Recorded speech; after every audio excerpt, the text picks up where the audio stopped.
안녕하세요. 저는 졸지에 한 아이를 홀로 키우게 된 이혼녀입니다. 저도 수많은 사연자들 중에 하나가 될 수 있는 사람이었다는 걸 여태 모르고 살았네요. 제가 겪은 불행에 대해선 저 또한 무지했고 안일했다는 걸 지나고 나서 후회를 하고 있습니다. 이혼을 한 지 얼마 되지 않아서 아직까진 남편의 빈자리가 느껴지긴 하지만 이것도 곧 적응이 되겠죠. 현재는 그 빈자리보다 남편의 실체에 대한 충격과 배신 때문에 일상 회복이 조금 더딘 편입니다. 어딘가에는 제 사정을 터놓고 정리를 끝내야 저도 마음을 다잡을 수 있지 않을까 싶네요. 그간 남편의 실체를 알기까지 오래 지켜본 것이 아니었고 정말 훅 스쳐가듯 해결이 나버린 일들이었어요. 제가 이혼을 마음먹기까지 얼마나 섬뜩하고 어처구니 없는 일을 당했는지 좀 들어봐 주셔요.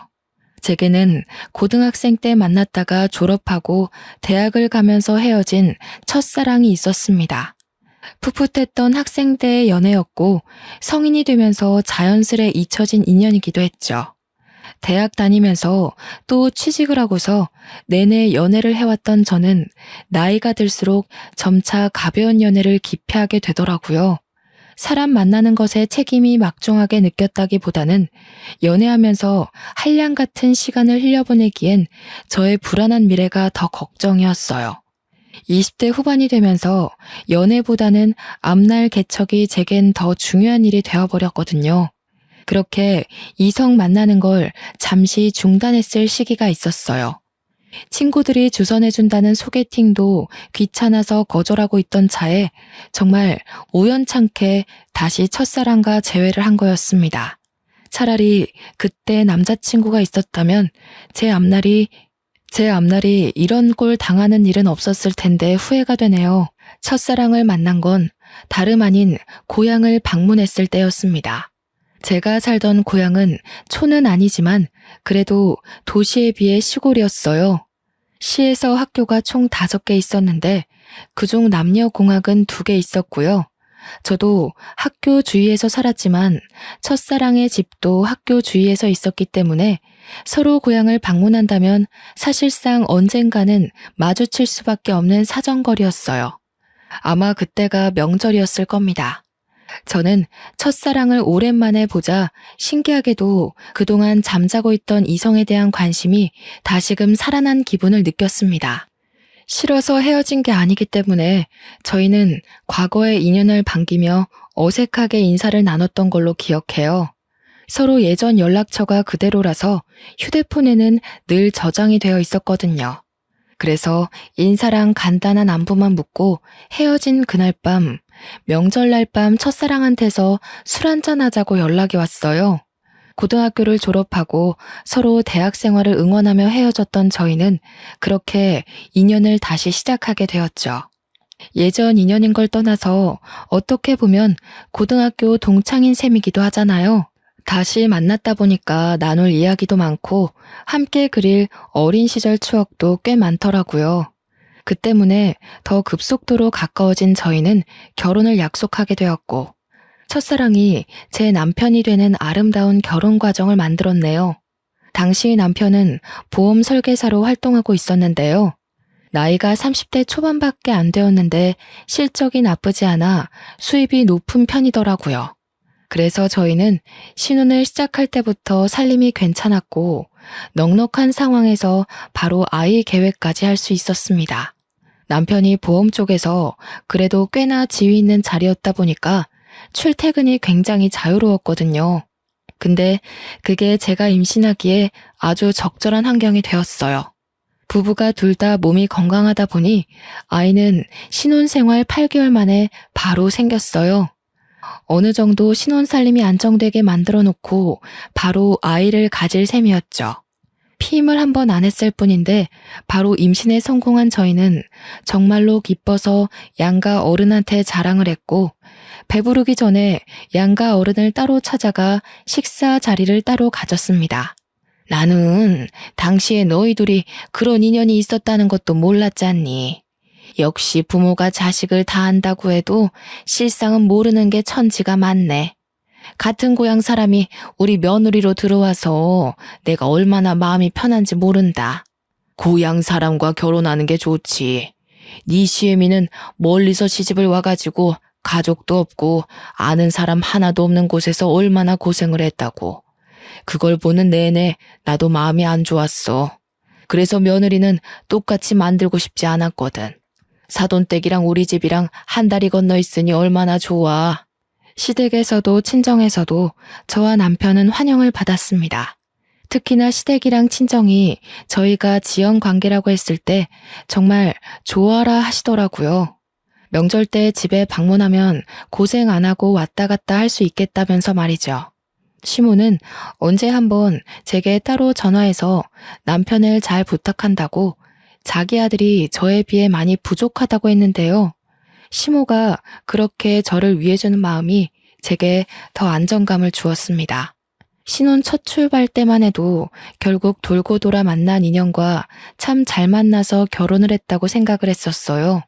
당시에는 남편과 운명적으로 시작한 만남이 너무 신기해서 혹시라도 우리가 만나지 못했더라면 이런 행복도 못 누리고 지나쳤을 기회였겠지 싶은 생각도 들 만큼 좋았습니다. 남편도 매번 저더러 역시 가슴속에 남는 사랑은 첫사랑밖에 없다면서 저와 결혼한 걸 무척 행복해했어요. 남편과 저는 우리 아이 건강하게 낳아서 아이한테도 우리가 느끼는 행복을 꼭 전해주자고 다짐을 굉장히 많이 했습니다. 저는 차차 산모에 대한 몸가짐을 하기 위해 직장에다 육아휴직을 냈고 집에서도 이런저런 임신 정보나 육아 지식을 많이 공부하며 지냈어요. 남편은 제가 임신한 기간 동안 정말 많이 신경을 써줬는데 덕분인지 저는 내내 마음이 편했습니다. 명색이 산모인데도 입덧 한 번 하지 않고서 다른 산모들에 비해 나름 편하게 보냈죠.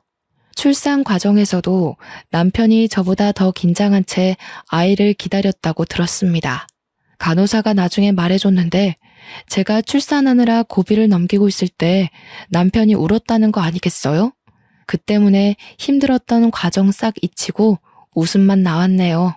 임신과 출산 정보 때문에 인터넷 검색을 하다가 알게 된 건데 어떤 남편은 태어난 아이를 바로 보고 정이 떨어지기도 한다더라고요. 또 출산을 한 아내가 더 이상 여자로 안 보인대요. 솔직히 그런 고민 글들을 보았을 때 지레 겁이 났습니다. 아이를 가진 건 너무 기쁜 일이지만 남편의 마음이 변할까봐 걱정도 많이 되었어요. 그런데 괜한 고민이었더라고요. 제 남편은 태어난 아이를 바로 안아보면서 너무 사랑스런 눈으로 바라보았고 저더러 수고했다고 땀으로 범벅된 저를 한참이나 어루만지며 머리카락을 정리해 주었습니다. 또 하나 마음에 걸리는 게 있다면 남편이 그토록 원했던 딸이 아니라는 게 좀 걸렸어요. 남편은 결혼하기 전부터 딸을 갖고 싶다는 말을 종종 얘기하곤 했었는데요. 대부분 첫째라면 대부분 아들 낳고 싶어 한다는 말도 많이 들었거든요. 그런데 남편은 희한하게 딸을 좋아하더라고요. 요즘엔 딸이 최고라면서 자기 주변에 결혼한 친구가 있는데 친구 딸이 친구한테 애교 부리는 거 보고 그렇게 끔뻑 죽겠더랍니다. 아들은 애교가 많아도 엄마한테나 부리지 아빠한테는 잘 안 부린다고 하네요. 그래서 회복실로 돌아온 저는 남편과 둘만 공간에 남겨졌을 때 혹시나 하고 물어봤어요. 자기 딸 원했는데 많이 아쉽겠다. 솔직히 애 성별 처음 알았을 때 실망하긴 했지. 괜찮으니까 말해봐. 나도 자기처럼 딸에 대한 아쉬움이 있어서 그래. 무슨 소리야. 물론 자기 닮은 딸 갖고 싶었던 건 맞지만 내가 저렇게 예쁜 아들을 두고 어떻게 실망을 해. 딸이야 둘째나 셋째로 또 만들면 되는 거고. 지금은 그저 민우가 너무 예뻐서 딸 생각 전혀 안 나. 남편은 벌써부터 휴대폰으로 아들 물건 쇼핑한다고 저한테 이것저것 물으며 정신이 없었습니다. 다행이었어요. 남편이 제가 임신 소식을 알렸을 때부터 딸 소리를 입에 달고 다녀서 당연히 실망했을 거라고 생각했거든요. 생각해보면 제 생각이 어렸던 거죠. 세상에 어느 부모가 자기 원하는 성별의 아이가 안 태어났다고 실망을 하겠습니까? 남편을 보는 제 마음이 너무 작은 그릇이었나 봅니다. 어느덧 아이가 3살이 되고 아들이 어린이집을 가게 될 시점에 제가 직장에 복귀를 하려고 했습니다. 그런데 남편이 무슨 소리 하냐면서 긋고 말리더라고요. 벌이가 아쉬운 것도 아닌데 왜 벌써 일하려고 해? 돈은 내가 뼈 빠지게 벌어올 테니까 당신은 당신 몸이랑 아이 생각만 해.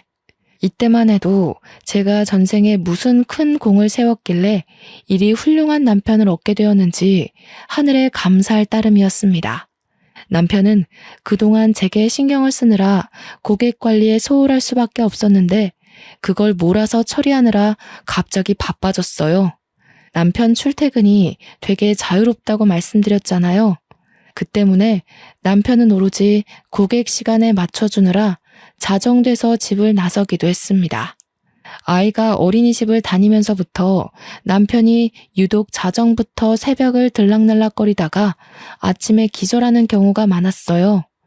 남편이 이렇게 바빠지니 문득 제가 임신한 기간 동안 남편이 정말 일 대신 나한테만 신경을 써주는구나 하면서 미안하더라고요. 아무리 그동안 일에 소홀했다고 해도 그렇지 회사에서 사람을 이렇게까지 굴리면서 일을 시키는 게 좀 너무하다 싶었습니다. 그래서 한 번은 남편한테 물어봤어요. 도대체 어떤 고객이길래 매번 사람을 새벽에 부르고 난리야? 아니, 자기 회사도 좀 너무한다. 그래도 대한민국 복지 요즘 괜찮아지고 있는 실정인데 무슨 이렇게 밤낮 없이 사람을 뛰게 만들어. 아, 몰라. 진짜 피곤한 사람이야. 그동안 일 게을리했으니까 벌 받는 게 마땅하지. 내가 또 좀 잘하는 보험사야? 당신 남편이 고객한테 얼마나 인기 많은 직원인지 모르지? 당신이 무슨 돈 버는 기계도 아니고 어떻게 조정 안 돼? 아무리 그래도 사람이 새벽엔 잠을 자야지. 괜찮아. 나 아직 젊잖아. 한참 젊을 때 바싹 벌어놔야 우리 민우 나중에 하고 싶다는 거 다 시켜주지. 민우만 잘 커주면 나 24시간도 뛸 수 있어. 형편이 어려운 상황도 아닌데 이렇게 부지런한 남편을 보니까 굳이 이러지 않아도 되는데 싶었습니다. 하지만 온전히 남편의 일이었고 제가 감히 터치할 수 있는 영역이 아니라고 생각했어요. 또 남편이 아들 위해서 열심히 일을 하고 애쓰는 건데 거기다 대고 일하지 말고 쉬라고 말릴 수도 없는 격이었고요. 그래서 저는 걱정 대신 내조에 신경을 잔뜩 쓰기로 결심했습니다. 남편이 좋아하는 음식과 기력을 보충할 수 있는 요리를 하루에 한 번씩은 꼭 밥상에 올렸어요. 남편도 저의 정성을 알아주는 건지 매번 힘이 불끈 난다고 안아주고 출근을 했습니다. 아이가 생겼다고 해서 신혼생활은 전혀 방해되지 않았어요. 저와 남편은 늘 서로를 존중하며 연애 못지않게 풋풋한 시간을 보냈죠. 3살의 어린이집을 입학했던 아이가 어느새 5살이 되었을 무렵 저는 첫 학기 학부모 상담이 있어서 아이 하원보다 일찍 어린이집을 방문한 적이 있었습니다. 원장실을 먼저 찾아갔는데 원장님이 다른 학부모와 상담 중이더라고요. 저를 보고 반갑게 인사를 해준 원장님은 잠깐만 기다려달라며 양해를 구하곤 자리를 안내해 주셨습니다. 원장님이 마련해준 다른 테이블에 앉아 차를 한 잔 마시며 우리 아들 새 담임 선생님을 기다리고 있었는데요. 원장실이 워낙 조용하다 보니까 자꾸 남이 하는 상담이 귀에 들어오는 겁니다. 듣자 하니 상담 중인 아이는 이번에 새로 입학하게 될 아이 같았어요. 아빠가 없는 듯 했고 이번에 3살 반으로 들어오려고 입학 상담 중이었습니다. 슬쩍 보니까 딸아이 하나가 엄마 옆에서 혼자 장난감 가지고 얌전히 놀고 있더라고요. 아들도 무척 사랑하지만 저도 딸에 대한 로망이 있기 때문에 자꾸 눈길이 갔는데요. 그러다 아이랑 눈이 마주쳤는데 아이가 동그란 눈으로 저를 한참이나 쳐다보더라고요. 양갈래하고서 분홍색 체육복을 입고 있는 딸아이가 너무 귀여워서 손인사를 해줬더니 아이가 쑥스러워하며 모른 척하다가 다시 저한테 관심 주기를 반복했습니다. 아들만 있다 보니까 딸이 어떤 느낌인지 참 궁금했는데 확실히 아들과는 또 다른 두근거림이 있더군요. 저는 테이블 위에 있는 토끼 볼펜으로 그 아이를 유혹했고 딸아이는 한참 제게 관심을 두고 있다가 곧 의자에서 내려와 제게 다가왔습니다. 정확히는 제가 들고 있는 볼펜에 관심이 있었던 거겠죠. 저는 가까이 다가온 그 아이를 안아서 무릎에 앉히며 토끼 볼펜을 쥐어줬어요. 아이고, 너무 이쁘게 생겼다. 엄마가 머리 묶는 솜씨가 좋구나. 어쩜 이렇게 복숭아같이 예쁠까? 우리 아가는 이름이 뭐예요? 제 말에 아이는 토끼 볼펜에만 신경을 두면서 민주라고 대답했습니다. 벌써부터 말도 곧잘하는 게 딱 봐도 똑 부러진 아이로 클 것 같더라고요. 민주라. 제 아들 이름이 민우이다 보니까 같은 민돌림이라는 생각에 더 정감이 갔어요. 민우라는 이름은 제 이름이 지민이고 남편 이름이 주우인데 저희 이름 끝자리만 따서 만든 이름이거든요. 만약 둘째, 셋째까지 낳게 된다면 남편이 제 이름을 따서 민자 돌림을 하자고도 했습니다. 그런데요, 민주를 계속 구경하고 쓰다듬다 보니까 문득 오묘한 기분이 들기 시작하더라고요.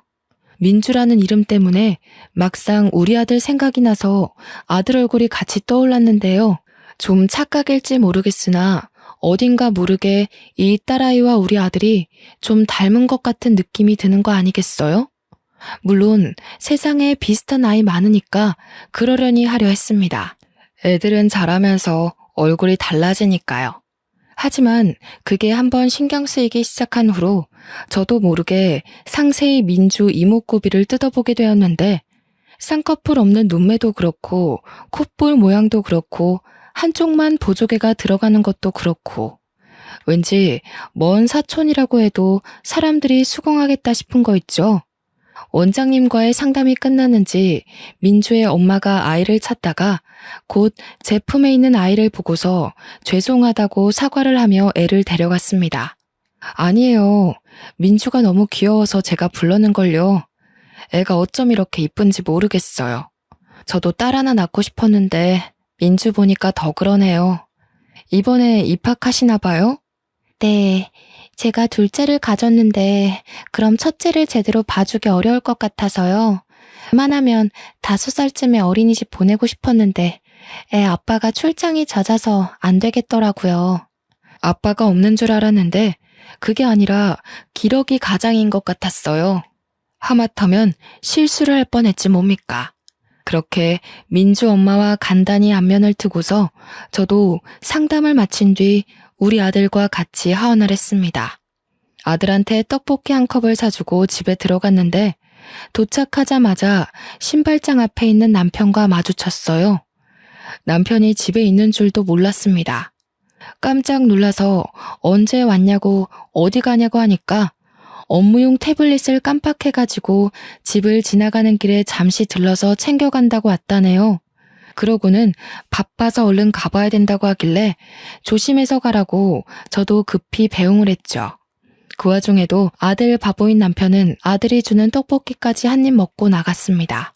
남편 바쁜 거야 우리 아들이 어린이집을 다니기 시작할 때부터 그랬으니까 그러려니 생각하고 넘겼어요.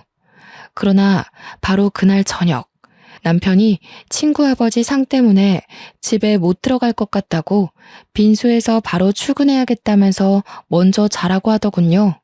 친했던 친구의 아버지 상인데 결혼한 친구도 아닌데다가 외동이라서 친구 혼자 빈소를 지켜야 된대요. 그래서 남편이랑 다른 친구들이 도와주기로 했다고 합니다. 그랬구나. 당신 오늘도 얼마 못 자고 출근했잖아. 무리되지 않게 시간 나면 눈 좀 붙여. 친구분들이랑 돌아가면서 도와줘도 되니깐. 잠도 못 자고 출근하다가 혹시 졸음운전으로 사고 날라.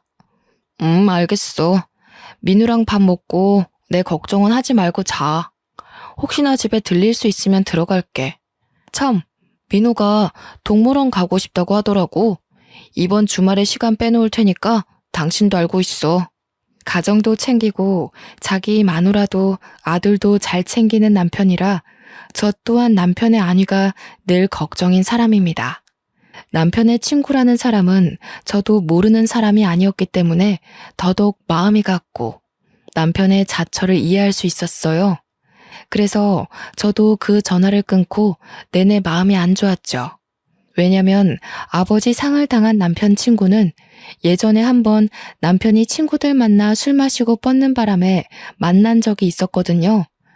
혹시 또 언제 무슨 일이 생길지 몰라서 제가 그때 그 친구와 연락처를 주고받았었어요. 그때 몇 번 안면 트고 말을 텄던지라 막상 저 또한 아버지 상을 모른 척하는 게 솔직히 마음에 걸렸습니다. 몇 번을 고민 끝에 바쁠 테니 문자라도 남길까 싶어 결국 연락을 했는데요. 그런데 생각보다 빨리 날라온 친구의 답장에서 저는 한동안 머릿속이 텅 비어졌습니다. 남편 친구가 전혀 제 말을 이해하지 못하는 거 아니겠어요? 저한테 영문 모르는 답장을 잔뜩 보내더니 오히려 제 말에 남편 친구가 놀라서 전화를 걸어오지 뭡니까?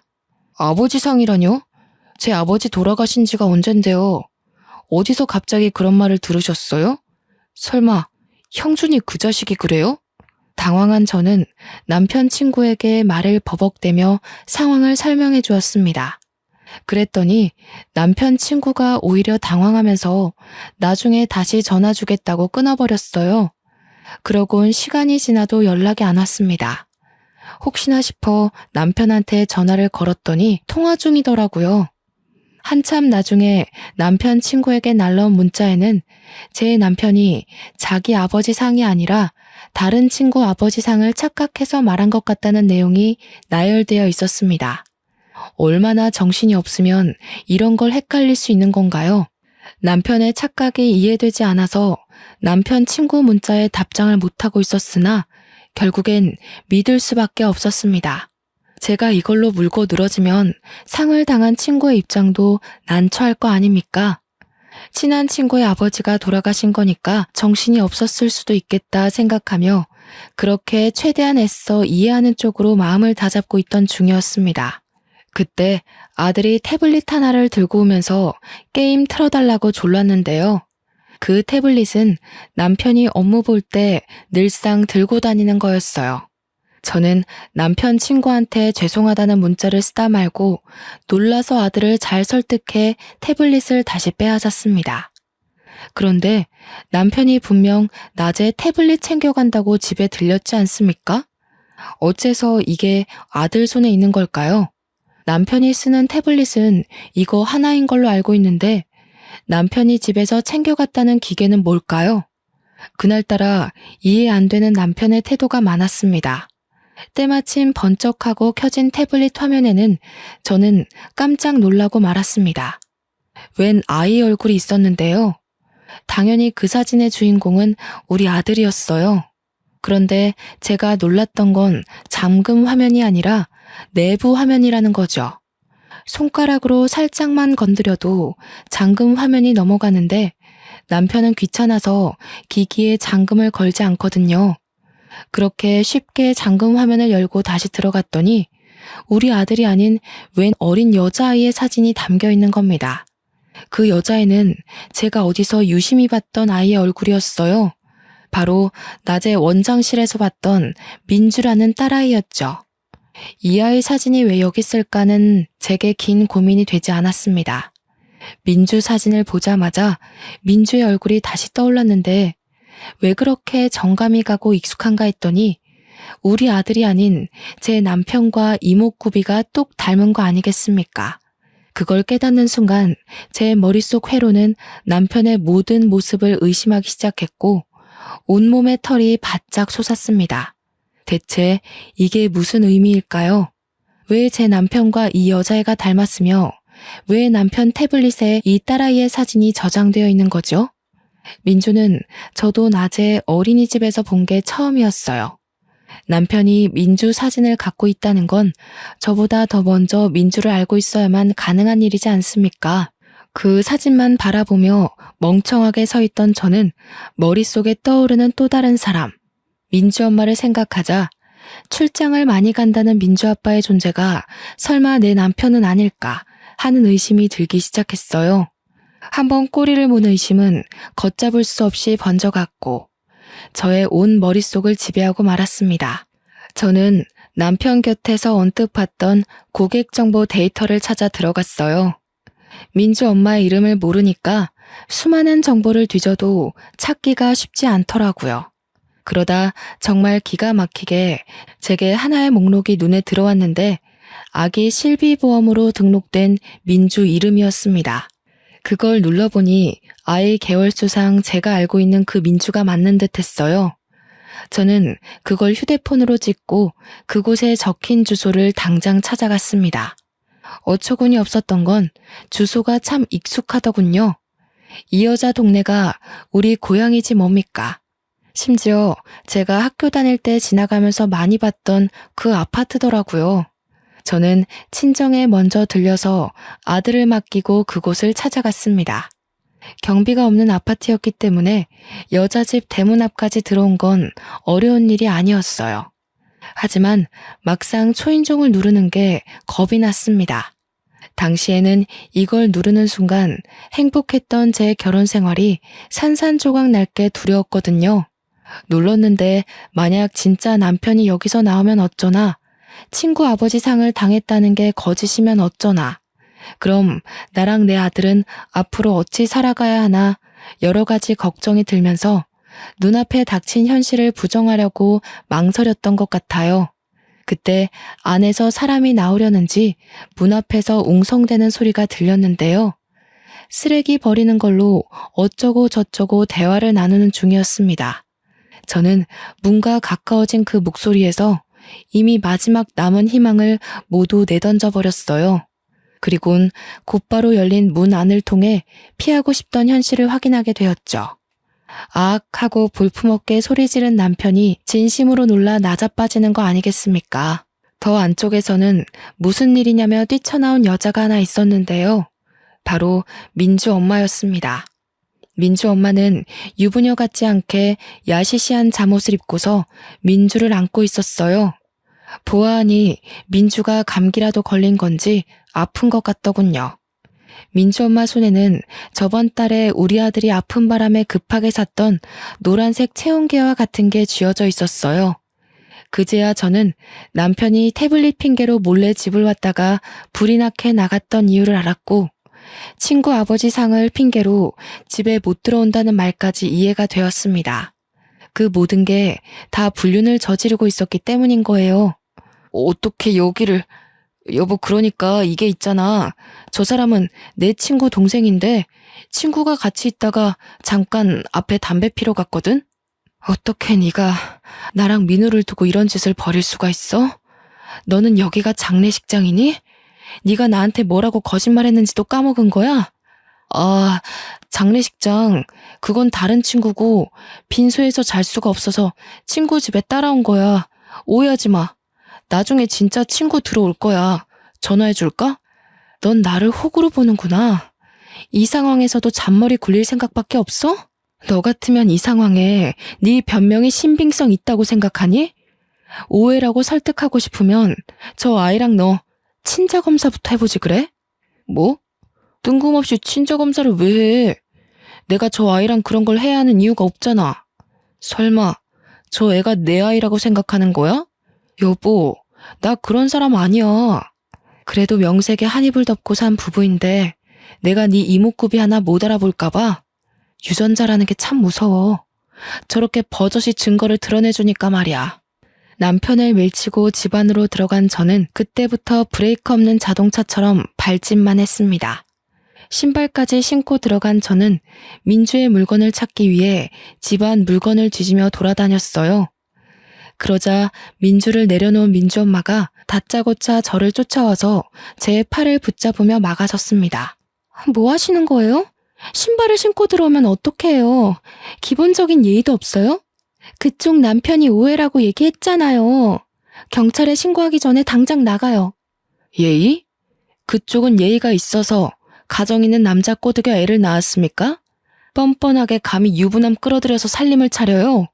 보아하니 직장도 없는 것 같은데 생활비도 다 제 남편이 대줬나 보죠? 가진 것 없는 년이 배짱만 두둑하네요. 뭐라고? 그래. 그렇다면 어쩔 건데요? 유부남들이 바람나는 이유가 뭐겠어요? 현부인한테 질리고 매력을 못 느끼니까 눈 돌리는 거 아니겠어요?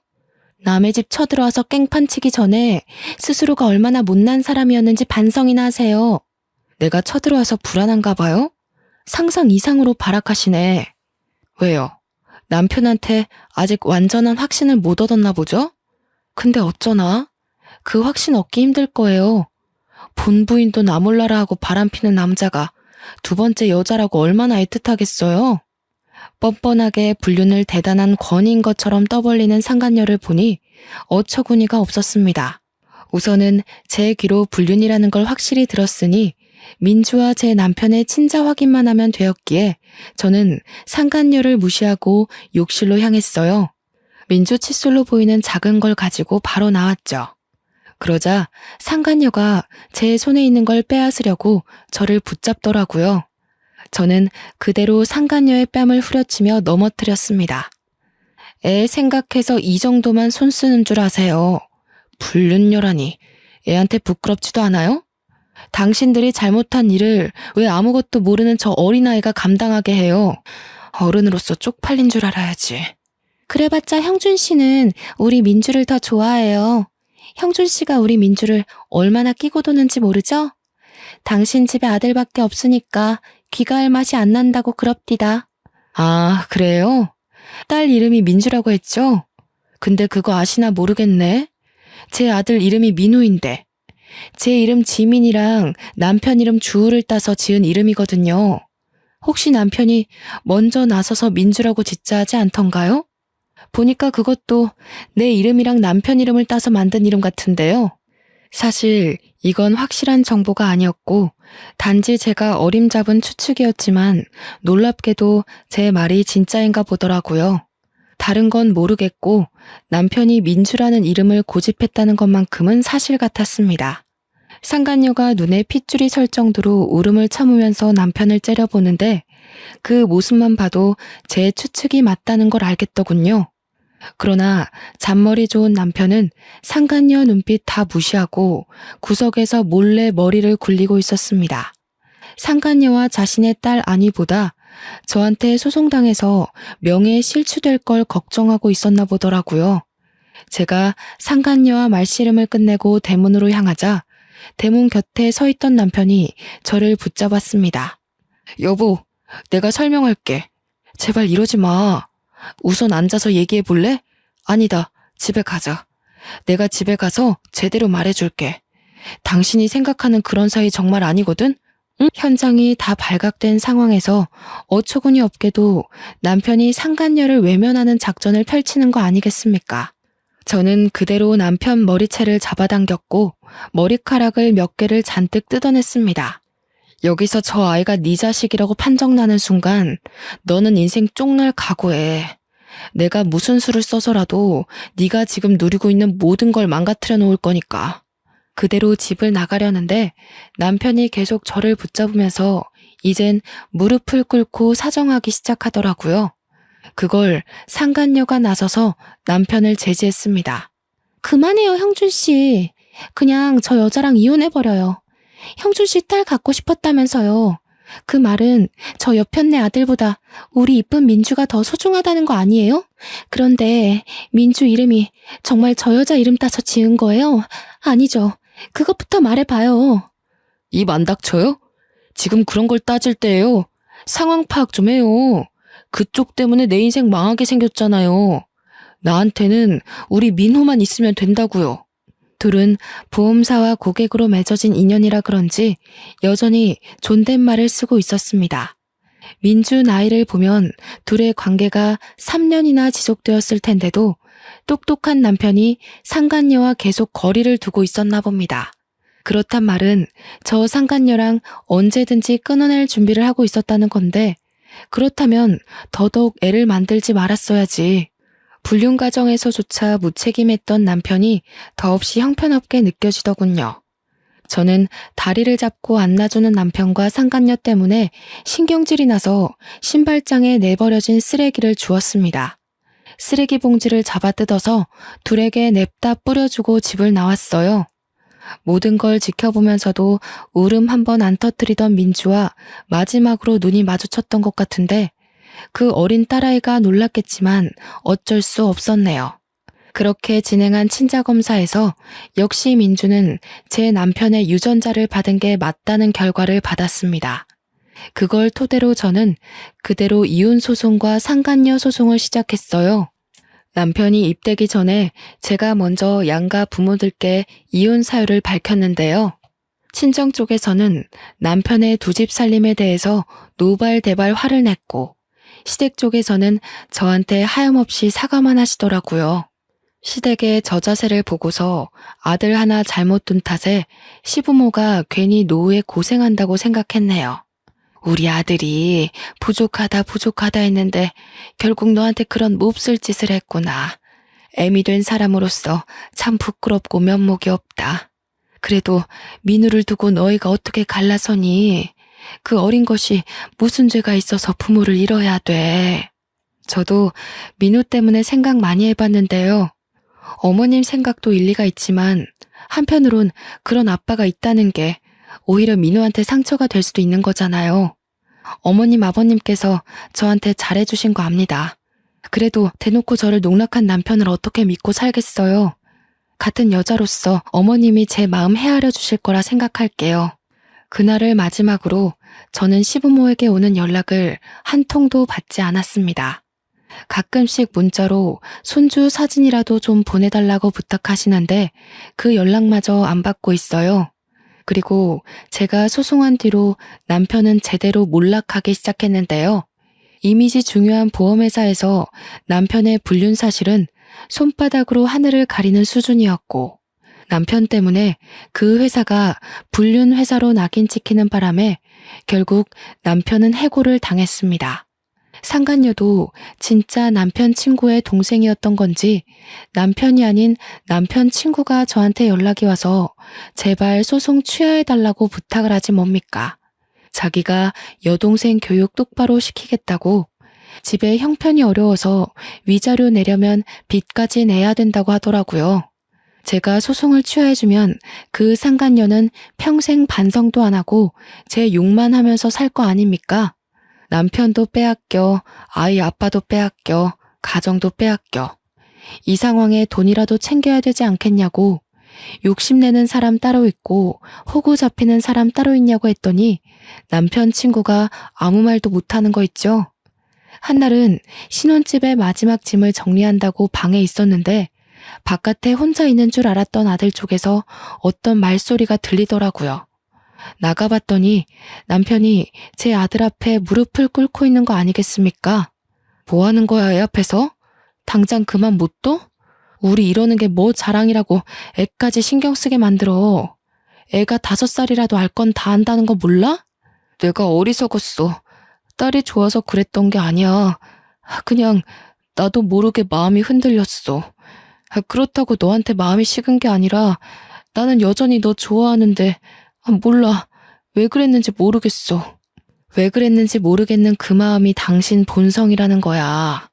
당신은 지금 아니더라도 언제든지 눈 돌렸을 사람이고 나도 민우도 그런 남편, 그런 아빠는 필요 없어. 마지막 짐을 담은 캐리어를 끌고서 아들을 데리고 그냥 집을 나와버렸습니다. 짐을 다 챙긴 건 아니었어요. 그렇다고 대단한 물건을 두고 온 것도 아니라서 미련 없이 나와버렸네요. 아들한테는 저와 남편이 이렇게 갈라서고 부딪히는 모습 최대한 안 보여주려고 했는데 혹시나 아들에게 큰 트라우마로 남는 건 아닐지 걱정이 되더라고요. 앞으로 이혼 가정의 아이는 어떻게 키워야 잘 키울 수 있을지 많이 공부해야 될 것 같습니다. 그렇게 저는 잔뜩 받은 위자료와 재산을 챙겨 아들 데리고 친정으로 갔어요. 참, 제가 유치원에 가서 우리 아들 퇴소 처리를 할 때 상간녀에 대해서도 원장님께 알려드렸거든요. 원장님이 깜짝 놀라시면서 마침 제가 오면 물어볼 게 있었다고 했는데요. 그렇잖아도 민주 어머님께서 아버님 전화번호라고 적어둔 연락처가 있었는데 희한하게 익숙한 번호더라고요. 그래서 찾아봤더니 민우 아버님 번호랑 똑같이 뭐예요. 저는 혹시 민우 아버님께서 번호를 바꾸시고 그 번호를 민주 아버님이 쓰시는 건가? 그런 생각까지 하면서 안 좋은 사실을 부정하려고 했거든요. 그랬군요. 정말 창피해서 고개를 들 수가 없네요. 원래 이런 사실은 소문 안 났으면 좋겠어요. 제가 민주 엄마 얘기를 해드린 건 혹시 민주 엄마로 인해서 다른 피해자가 생길까봐 그래요. 이미 민주 엄마가 입학 신청을 해버렸는데 제가 괜히 원장님 곤란하게 만들었죠? 곤란하긴요. 전혀 아닙니다. 용기 내서 말씀해 주신 거 감사해요. 괜히 묻어뒀다가 다른 학부모님들이 아시게 되면 그때 상황은 더 커지는 거잖아요. 원장인 입장에서 그렇게 둘 수는 없지요. 저는 마지막으로 담임 선생님과 인사를 한 뒤 유치원을 나왔습니다. 아이 유치원 졸업 때까지는 고향집에서 지내게 될 것 같은데 시댁이 그쪽에 있다 보니까 언젠가는 남편을 만나게 될 게 좀 불안하더군요. 그렇다고 수십 년을 이곳에서 지낸 친정 부모더러 이사를 가자고 할 수도 없지 않습니까? 더군다나 부모님이 이 고향 지역에 굉장한 애착이 있으시거든요. 번잡한 시내가 싫어서 한적한 끄트머리 동네에 살고 있다는 걸 알기 때문에 고민이었죠. 그렇다는 고민을 언제 한번 친정 부모님께 말한 적이 있었는데 저는 그것에 대해 이사를 고집하고자 말씀드린 게 아니거든요. 그런데 친정 부모님께서 어느 날 아파트 한 채를 보고 오더니 팜플렛을 보여주는 겁니다. 저기 앞에 도성국에 넘어가는 언덕이 있지? 왜? 너 결혼 인사 왔을 때 공사 시작했었잖아. 거기 아파트 이번에 다 만들어졌는데 구조가 너무 예쁘게 생겼더라고. 그러니까 민우 걱정 때문에 종일 그렇게 앓지 말고 이사 가자. 너 민우 애비 때문에 내내 밥도 제대로 못 먹고 있잖아. 민우를 어떻게 할까 싶어가지고. 역시 엄마라는 존재는 전지전능한 게 분명하다고 느꼈습니다. 제가 힘들까봐 우리 아들을 신경 써서 봐주는 아빠한테도 고마웠지만 딸의 마음을 들여다봐주고 알아채준 엄마에게 무엇보다 든든한 기운을 받았어요. 제가 제 아들의 변화를 하나하나 유심히 관찰하는 저처럼 엄마도 자식인 저의 마음을 상세히도 지켜봤나 봅니다. 이사라고 해봤자 같은 동네였지만 저는 전 남편 집과 거리가 멀어지는 것만으로도 충분했어요. 원래 집에서 40분 걸리는 거리를 일부러 버스를 타고 이곳으로 오지 않는 이상 마주치긴 어려워진 셈이거든요. 그렇게 저는 본격적인 이사 준비에 들어갔고 거하게 받은 위자료와 본래 집 팔아 챙긴 돈 덕분에 새 집으로 옮기는 건 문제되지 않았습니다. 당분간은 제가 취직을 하고 자리를 잡기까지 고향집에서 지낼 생각이에요. 그때쯤이면 아이도 학교를 가게 되겠죠? 남편은 이사 가기 전에 저희 집을 찾아갔었는지 또 문자가 왔더라고요. 아직까지도 제발 자기 한 번만 용서해달라고 비는 중입니다. 사람이란 자고로 실수를 할 수밖에 없다고 하나 분류는 예외여야 되는 게 아닌가 싶어요. 손버릇, 술버릇, 바람버릇 이거 세 가지는 실수라는 말이 통할 수 없는 것들이라고 봅니다. 당연히 용서해줘도 안 되는 버릇들이고요. 저는 용기 있게 남편과의 연을 끊어가려 노력 중이지만 가끔씩 제가 과연 잘하고 있는 건가 흔들릴 때가 있습니다. 그래도 엄마라는 사람이 굳건해야 제 아들도 아빠 없다는 불안감 없이 씩씩하게 자라주겠죠. 그 유일한 생각이 저를 심지궂도록 힘을 주는 이유입니다. 정말 사연을 쓰면서도 당시의 잔상 때문에 몇 번이고 소름이 돋았습니다. 도대체 세상에는 얼마나 많고 다양한 불륜이 존재하는 걸까요? 제가 결혼하기 전 불륜 사연을 정말 많이 봤거든요. 남편이란 작자가 바람을 필 때 어떤 표정과 태도를 취하는지도 지나가는 식으로 봤었는데 역시 직접 당하는 순간 모든 게 백지 상태가 되어버리네요.